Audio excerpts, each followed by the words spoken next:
維多利亞嘅秘密，果然好重大。 Halo teman-teman, gimana kabar kalian? Semoga dalam keadaan baik-baik saja ya. Kali ini saya akan bahas alur film berjudul Description of the Novelist. Film ini menceritakan kisah seorang penyewa kos yang rela bayar sewanya menggunakan jasa dirinya.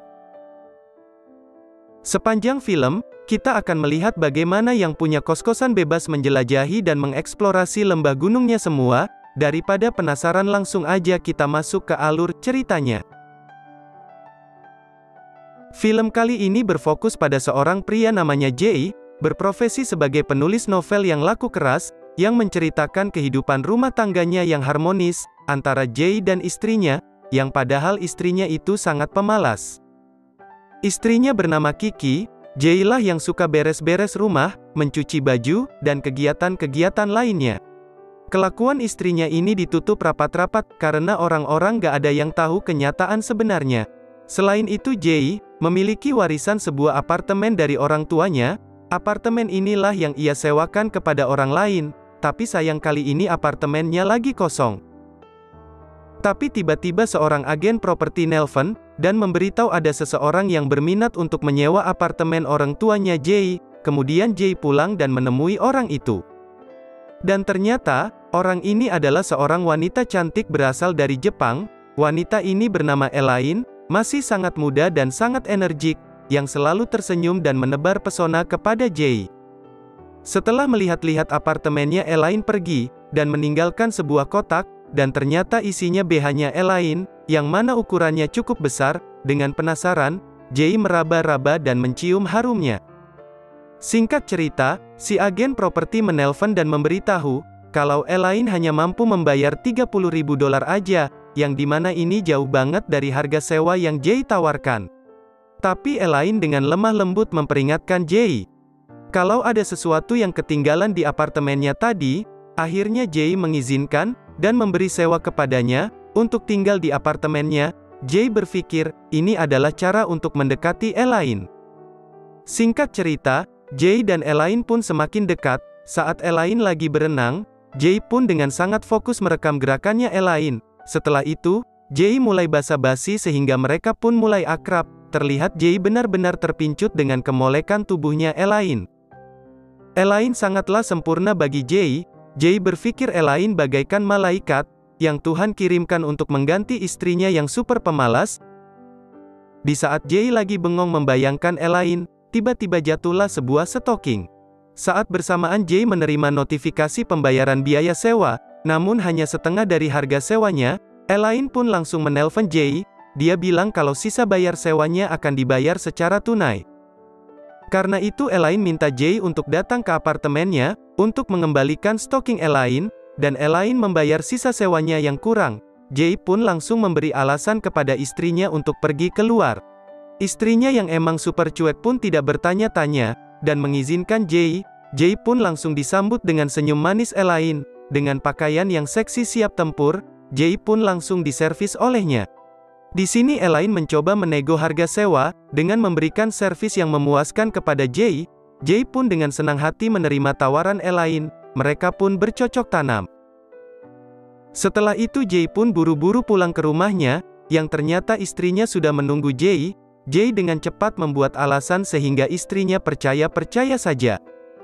Hari-hari selanjutnya Jay pasti ketagihan, dengan goyangan Elaine yang sangat memuaskan.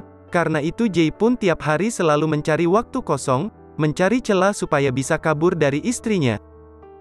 Sampailah Elaine membuat kesepakatan sama Jay, kalau biaya sewa apartemen cuma $15.000, sisanya Jay dipersilahkan untuk menikmati tubuh Elaine kapanpun Jay mau. Jay pun langsung menyetujui kesepakatan itu.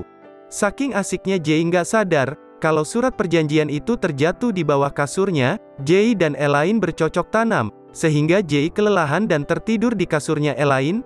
Jay yang terbangun, langsung pergi dari sana dan kembali ke rumahnya. Kebetulan istrinya baru bangun. Jay berpura-pura semalam abis mabuk parah, sehingga Jay pulang pagi ini. Istrinya mulai curiga sama kelakuan suaminya ini. Makanya istrinya Jay selalu mengikuti kemanapun dia pergi. Karena gak pernah dikasih jatah oleh istrinya, Jay pun mulai kekurangan asupan buat batang tumpulnya. Tapi dia nggak mau menyerah, dia mengajak istrinya untuk pergi liburan, istrinya pun sangat senang. Tapi ketika mau berangkat, dia bilang kalau dia nggak bisa ikut, karena ada kerjaan mendadak. Istrinya pun dikirim selama seminggu, supaya Jay bebas tidak diikutin oleh istrinya, dan bermain bersama Elaine, menikmati servisnya Elaine. Seminggu berlalu Elaine pun pulang, yang menandakan petualangan Jay telah berakhir bersama Elaine. Hari demi hari, Jay pun kembali tidak bisa menahan rasa ingin menggenjot Elaine, tapi kali ini yang Elaine mulai meminta bayaran di setiap genjotannya. Jay pun tersadar kalau Elaine pelan-pelan memerasnya. Elaine membutakan Jay dengan keindahan tubuhnya, sehingga dia bisa mempermainkan Jay sebagai orang yang punya rumah. Singkat cerita, Jay kembali gelisah, karena dia tidak bisa genjot Elaine, istrinya pun tidak mau ngasih jatah. Dari sinilah rencana besar Elaine dimulai. Berawal saat bertemu dengan Jay, di sebuah lift, di sana dengan tanpa rasa takut, dia menggoda Jay dengan sangat manja. Elaine tidak peduli kalau Jay bersama istrinya, begitu juga saat Elaine menjemput anaknya Jay, dan menculiknya ke sebuah taman. Elaine mulai memerasnya secara terang-terangan, untuk memberi dia uang, dengan jumlah yang sangat banyak. Jay pun menuruti kemauannya. Hari selanjutnya, Elaine terus memeras Jay dengan jumlah yang makin banyak. Elaine mengancam akan menyebarkan video adegan pengecrotan mereka. Kemudian Jay menceritakan masalah ini kepada teman-temannya. Salah satu temannya menyarankan Jay untuk membunuh Elaine. Di sisi lain, Elaine semakin memaksa Jay untuk memberikan uang, dan sampailah Elaine ditemukan tewas, dengan sangat mengenaskan. Dengan cepat kepolisian datang ke apartemen Elaine, dan melakukan investigasi. Kiki pun panik, ia memilih pergi ke rumah ibunya, sedangkan Jay mulai diinterogasi oleh pihak kepolisian. Sampailah dia dibawa ke kantor polisi, karena polisi udah curiga sama dia. Polisi curiga karena dia menyewakan apartemen dengan harga yang sangat murah. Selain itu, polisi juga menemukan surat perjanjian antara Jay dan Elaine, dan bukti rekaman CCTV. Elaine menggoda Jay saat berada di live. Jay yang mendesak, akhirnya dia mengakui semuanya. Dia mengaku punya hubungan spesial dengan Elaine. Jay juga menceritakan kalau Elaine terus memerasnya, untuk memberikan uang yang banyak, sampai akhirnya Jay menghabisi Elaine. Tapi ternyata, ada seorang detektif yang merasa ada kejanggalan, karena Jay dengan mudahnya mengakui kesalahannya. Karena itu polisi menelusuri lebih dalam lagi, kepolisian pun mulai menginvestigasi apartemennya Jay. Dan di sana ditemukan fakta yang mengejutkan, yang ternyata, Kiki sudah mengetahui kalau suaminya selingkuh, sempat ingin bunuh diri, karena nggak tahan lagi mendengar suara-suara mereka ketika sedang bercocok tanam. Kepolisian yang menemukan potongan baju Kiki, ada di jasadnya Elaine. Dari sini polisi menyatakan kalau Kiki lah pelakunya. Dengan cepat Kiki dibawa ke kantor polisi, untuk menjelaskan ini semua. Akan tetapi di sini Kiki sangatlah tenang membantah kalau ia tidak membunuhnya. Di sini kepolisian kebingungan. Akhirnya, Jay dan Elaine dilepaskan, karena polisi gak punya barang bukti yang kuat, tapi diam-diam kepolisian tetap mengawasi mereka dari jauh. Besok harinya, Kiki memberikan sebuah botol air minum, yang mana air itu sudah ada obat biusnya. Jay dibawa ke sebuah gudang, sana Jay disiksa dengan sangat sadis oleh istrinya sendiri. Kiki menuduh Jay, supaya dia masuk penjara dan pergi dari hidupnya Jay. Jay yang sudah gak berdaya, akan dihabisi dan dicincang dengan alat pemotong kayu, tapi di sini kepolisian datang di waktu yang tepat. Mereka menyelamatkan Jay, dan mengamankan Kiki. Dari sini kita tahu, kalau Kiki ternyata dalang di balik ini semua. Kiki sudah muak dengan cerita novel yang ditulis sama Jay. Kiki merasa bahwa kehidupan mereka terbalik dengan novel yang Jay tulis.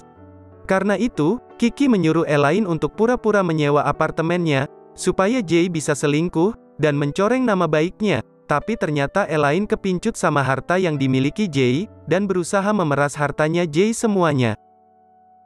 Terima kasih yang sudah nonton sampai akhir. Sekian alur cerita kali ini. Semoga kalian terhibur. Like dan subscribe, supaya kalian gak ketinggalan alur film berikutnya. Sampai jumpa di video selanjutnya.